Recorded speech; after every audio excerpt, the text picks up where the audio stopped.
요즘 진료실에서 자주 듣는 말이 있습니다. 선생님, 이 나이에 뭘 더 하겠어요? 그럴 때마다 저는 이렇게 말씀드립니다. 지금부터가 더 중요합니다. 수명은 어느 날 갑자기 늘어나지 않습니다. 아주 작은 선택이 매일 조용히 쌓이면서 서서히 방향을 바꿉니다.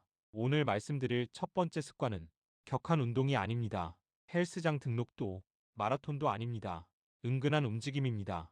많은 분들이 운동을 시작했다가 며칠 못 가 포기합니다. 숨이 차고 무릎이 아프고 다음날 몸살이 옵니다.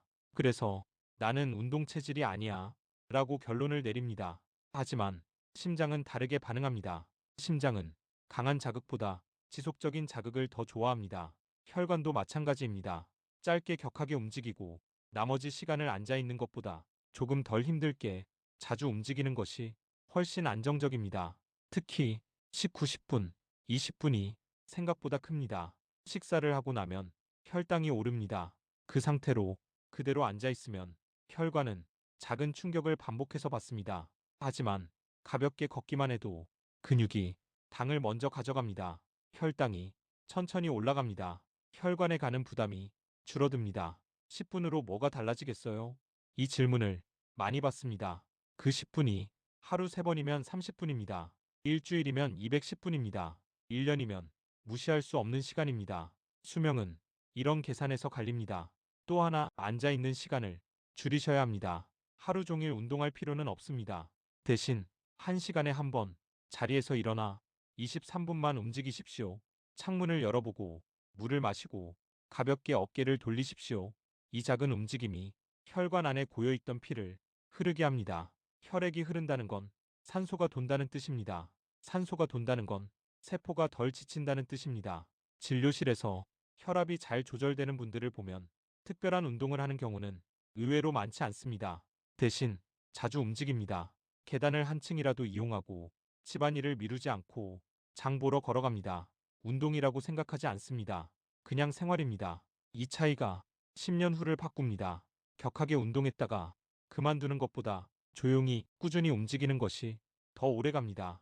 무릎이 걱정되신다면 속도를 낮추십시오. 허리가 불편하다면 보폭을 줄이십시오. 완벽하게 하려 하지 마십시오. 과하게 하지 않는 것. 그게 오래가는 방법입니다. 50세 이후에는 근육을 키우는 운동보다 근육을 깨우는 움직임이 더 중요합니다. 근육은 쓰지 않으면 빠르게 줄어듭니다. 특히 하체 근육은 혈액을 위로 밀어 올리는 펌프입니다. 이 펌프가 약해지면 쉽게 피로해집니다. 어지러움도 자주 생깁니다. 그래서 하루 몇 번이라도 종아리에 힘을 주었다가 풀어보십시오. 의자에 앉아서도 가능합니다. 발 뒤꿈치를 들어 올렸다가 내리는 동작, 이 단순한 움직임이 종아리 펌프를 살립니다. 사소해 보이지만 혈관은 기억합니다. 수명은 거창한 결심보다 이런 사소한 반복에서 늘어납니다. 지금 이 영상을 보고 계시다면 오늘 딱 한 가지만 실천해 보십시오. 식후 10분 걷기 또는 1시간에 한 번 일어나기. 완벽하지 않아도 됩니다. 많이 하지 않아도 됩니다.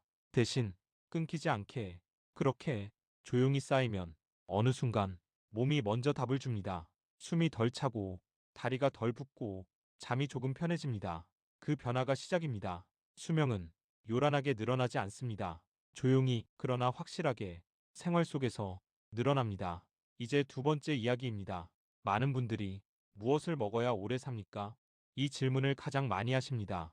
특별한 음식이 있을 거라고 기대하시는 경우가 많습니다. 하지만 실제로는 조금 다릅니다. 무엇을 먹느냐보다 어떻게 먹느냐가 더 큰 차이를 만듭니다. 특히 식사 순서, 이 부분을 많이 놓치십니다. 보통은 밥부터 한 숟갈 뜨고 반찬을 드시지요. 그런데 순서를 바꾸는 것만으로도 혈당의 움직임이 달라집니다. 먼저 채소를 드시고 그 다음에 단백질 반찬을 드시고 마지막에 탄수화물을 드시는 겁니다.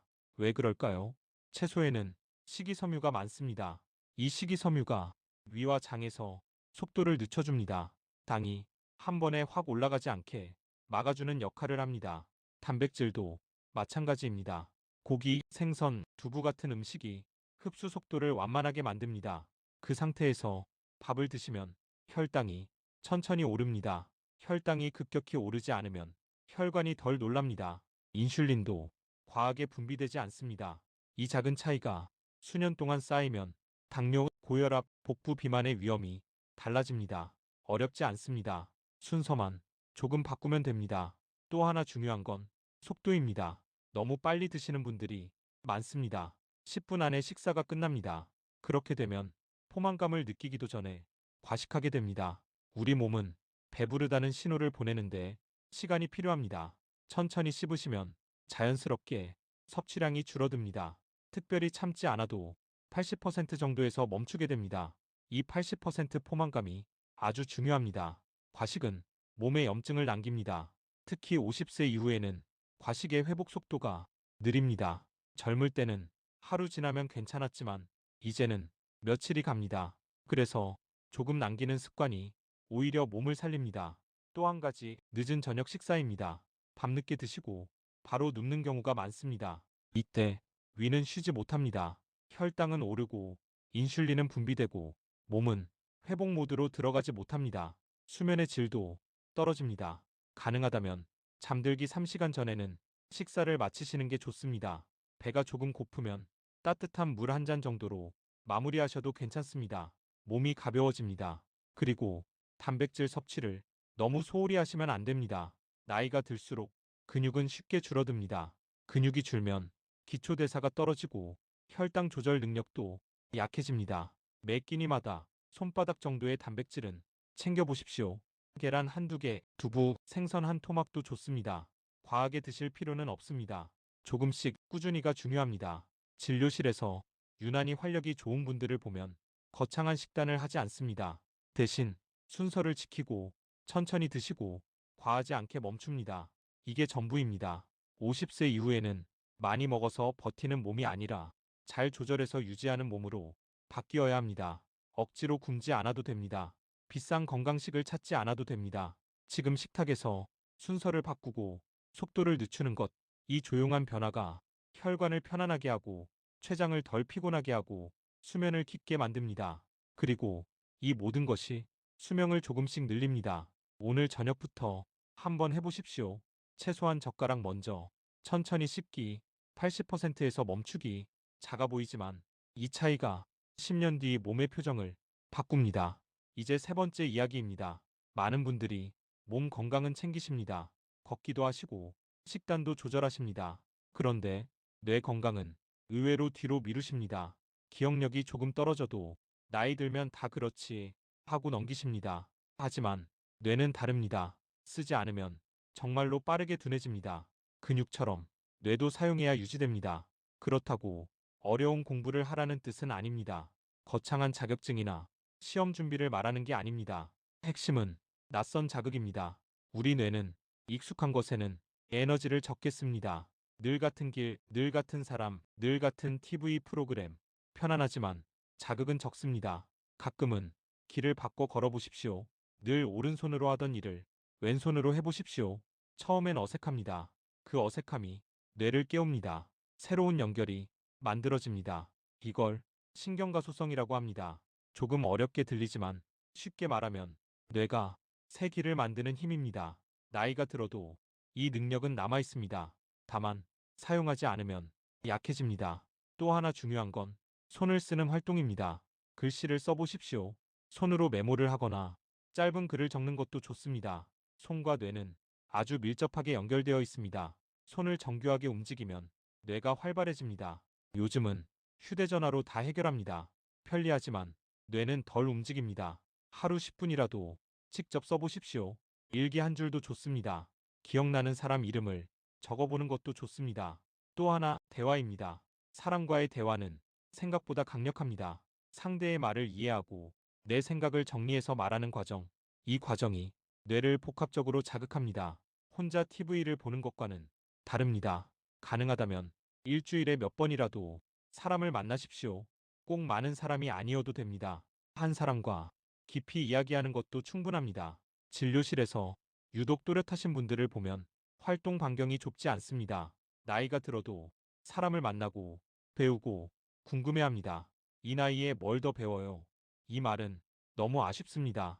배움은 시험을 위한 게 아닙니다. 뇌를 위한 겁니다. 책을 읽어도 좋고 새로운 취미를 시작해도 좋습니다. 그림을 그리거나 악기를 만져보는 것도 좋습니다. 완벽하게 하려고 하지 마십시오. 잘하려고 애쓰지 마십시오. 처음의 서툼이 가장 좋은 자극입니다. 그리고 충분히 쉬는 것도 중요합니다. 잠이 부족하면 뇌는 정리할 시간을 잃습니다. 하루 동안 받은 자극을 정리하지 못합니다. 그래서 기억이 흐릿해집니다. 수면은 뇌의 청소 시간입니다. 늦게까지 휴대전화를 보지 마시고 잠들기 전 조용히 하루를 정리해 보십시오. 오늘 있었던 일 한두 가지만 떠올려도 좋습니다. 이 작은 정리 습관이 기억을 오래 붙잡습니다.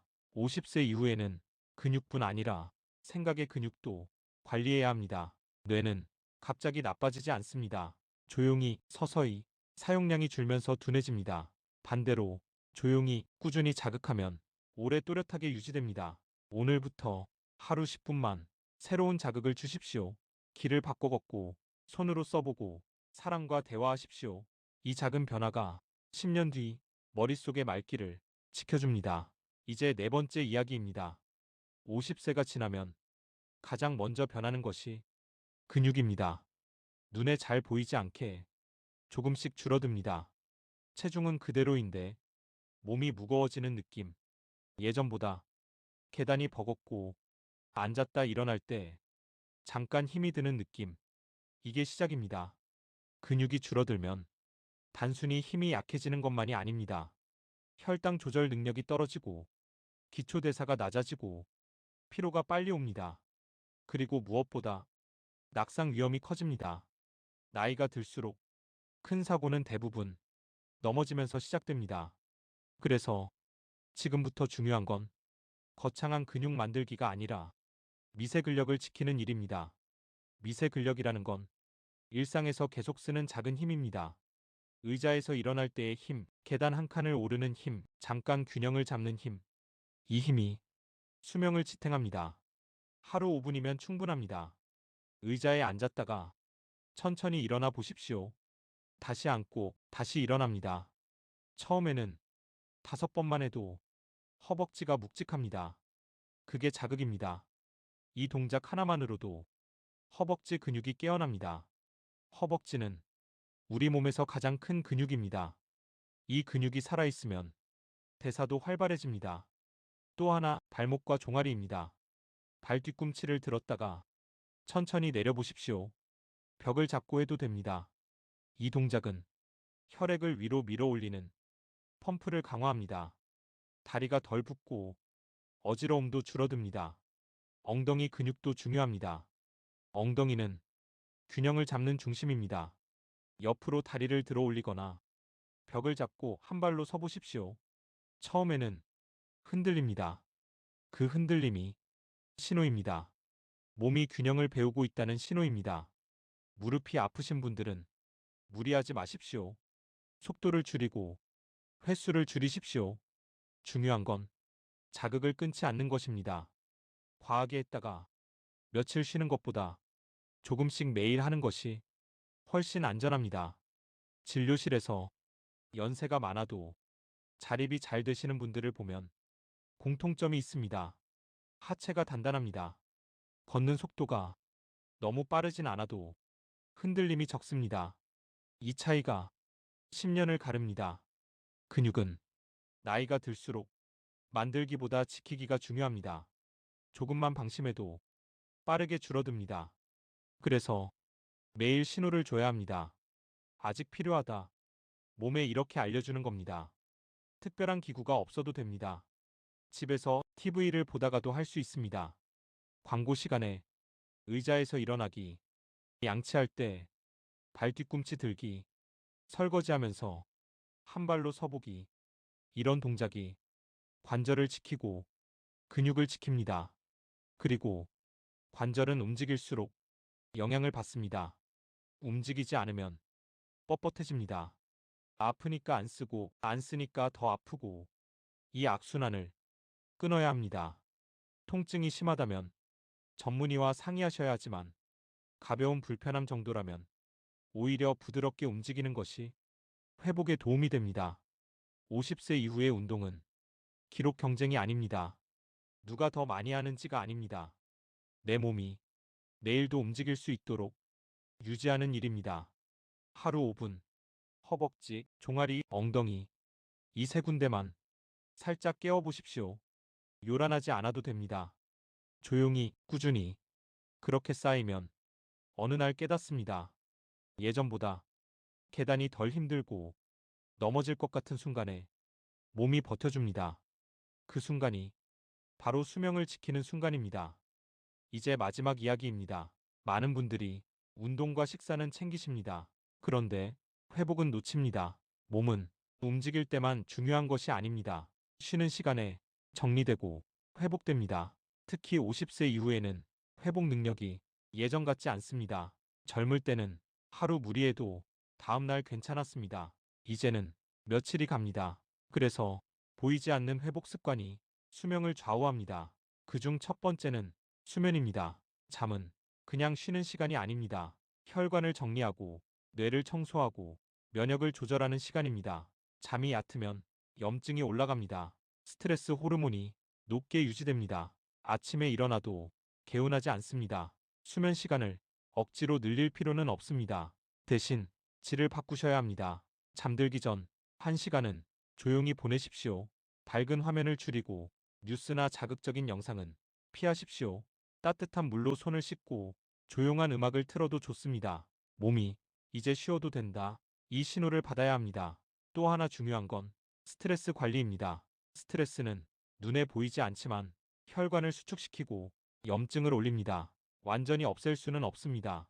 대신 빨리 내려놓는 연습이 필요합니다. 하루에 몇 분이라도 호흡에 집중해 보십시오. 천천히 들이마시고 천천히 내쉽니다. 숨이 길어지면 맥박도 안정됩니다. 이 단순한 호흡이 신경계를 안정시킵니다. 그리고 햇빛을 받으십시오. 아침 햇빛은 몸의 시계를 맞춰줍니다. 멜라토닌이라는 수면 호르몬이 제 시간에 나오도록 도와줍니다. 낮에 잠깐이라도 밖을 걸어보십시오. 빛을 보는 것만으로도 몸은 반응합니다. 또 하나 과하게 하지 않는 것입니다. 운동도 일도 관계도 과하면 몸은 회복할 시간을 잃습니다. 나는 아직 괜찮다. 이 마음이 때로는 무리가 됩니다. 50세 이후에는 더하기보다 빼기가 필요합니다. 하루를 돌아보면서 덜어낼 것 하나만 찾으십시오. 불필요한 약속 하나, 늦은 야식 하나, 쓸데없는 걱정 하나. 이 하나를 줄이는 것이 몸에는 큰 선물입니다. 진료실에서 오래 건강하게 지내시는 분들은 특별히 무언가를 더하지 않습니다. 대신 잘 쉽니다. 적당히 합니다. 그리고 일상을 과하게 끌고 가지 않습니다. 수명은 열심히만으로 늘어나지 않습니다.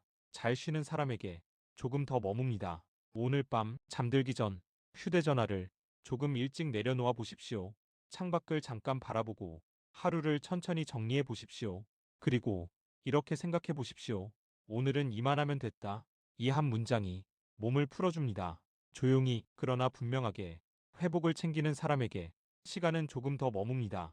이 좋은 정보를 주변에 꼭 널리 알려주시고 구독 버튼과 좋아요 버튼 그리고 알림 설정까지 부탁드리겠습니다.